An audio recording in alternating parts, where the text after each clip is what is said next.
What's going on, guys? Sean here from Hammerhead Garage, and as you can see, I've got the lovely lady on the bench today, and we're doing fork seals on the old girl because it's time.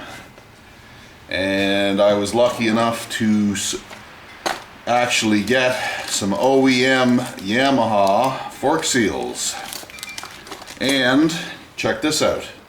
Yamaha NOS old stock with the gold plating dust seals for the old girl. This is the real deal stuff. I'm going to show you a couple of ins and outs, a few tips, a few tricks on how to do seals. Alright, we're not going to go through the whole process, but I'll explain it to you as best I can. First thing, get the bike up on a lift or on a jack so that the front tire, you can get at all the bolts. Because what you got to do is pull the tire off, you got to pull the fender off, you got to pull the cross brace off, you got to pull off the plate, you got to loosen all the nuts. So here's what I suggest you do. Go get some WD-40, go get some PB Blaster, and start hitting these pinch bolts. All these pinch bolts that hold the fork on. Hit them with some oil. I like PB Blaster. That's just because what I've been using for years, and it works really well for me, but WD-40 will work. Hit all your bolts, calipers too. Okay. You're gonna want to get your trim piece off here, the piece that says Yamaha, because it's covering some of your pinch bolts for the fork, what the fork actually sits in. I lay all my screws down on the table underneath, but might be a good idea for you guys to get a jug or I have an old shovel head flywheel that I set bolts in. It's magnetized so they don't go anywhere. That's always a good idea. Then I'm going to cover, see, right off. There's your pinch bolts right here. There's 4 of them right there. Again, get your PB Blaster out, give them a nice little soaky.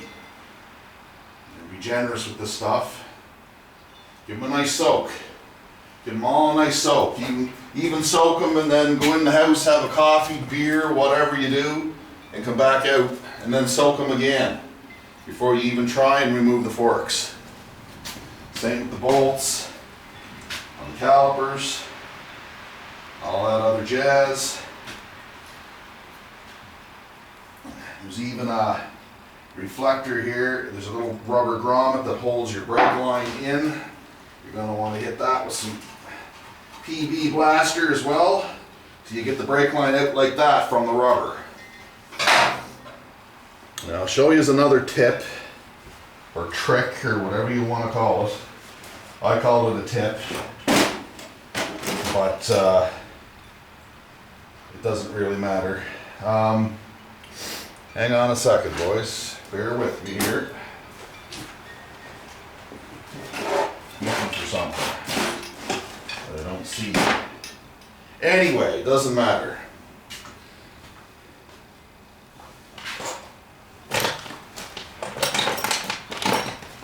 Doesn't matter.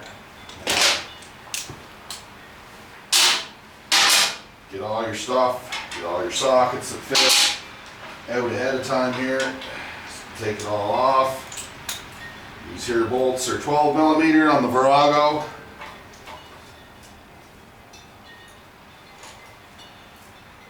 They're usually quite tight. They gotta be. They hold your brake caliper on.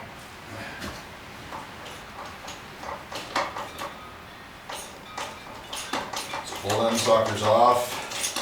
If you want to get fancy, you can use air tools or you can use electric impacts or any of that stuff. I'm not in a hurry because I'm doing this on my own time today, so I chose to not use any of that. But do what you do.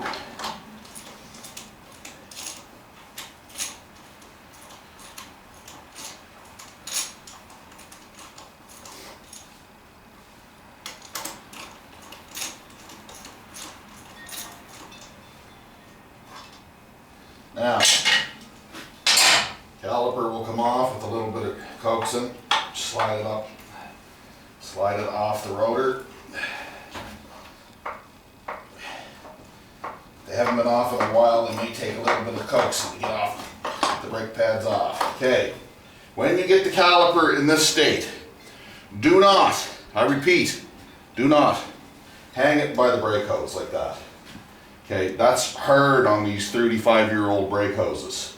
So what you do is you do this. Second here.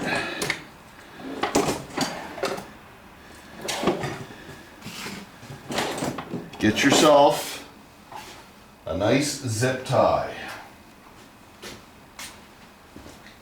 I don't happen to have my zip ties for some reason because I'm ill prepared for doing this video. So I will go to plan B, which is nylon strap. Take your caliper. Tie your caliper back to your crash bar, whatever you got, so it's out of the way. Okay? Voila. Not all the weight's on the brake line now, no problems. Now, speedo senders right here. Take a paint marker. Mark the relationship of the speedo sender to where it sits on the fork leg with the paint marker. Put the paint marks on it. So when you go to line that sucker back up, she lines up perfect. Okay? Same deal on the other side. If you're not sure where bolts go, just take a paint marker, put a little dab on there to show where everything goes. Take your brake caliper off on the other side as well. That one's tight.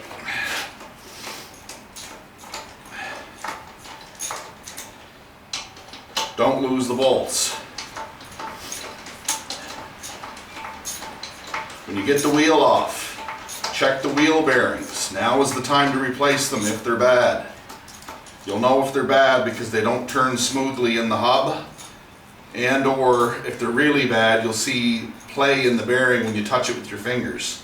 That's a bad case, but you do see it. I have seen it.